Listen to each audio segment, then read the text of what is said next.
How to log into DaVita Employee account. Hey guys, in this tutorial, I'll show you how you can easily log into DaVita Employee Portal account online.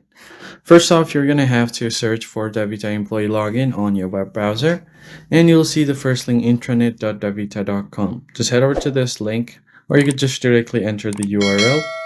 Now, you can just go ahead and enter your employee username, and right below here, you'll have an option to enter your password. If you have entered correct login credentials, you should be able to log in without any problem. So just tap on this login button and you should be logged into your employee account. But if you're having trouble, tap on this change password button.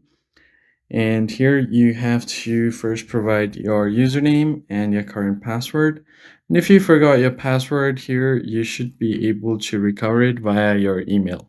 That is basically it, guys. I hope this tutorial was helpful, and I'll see you guys in the next one.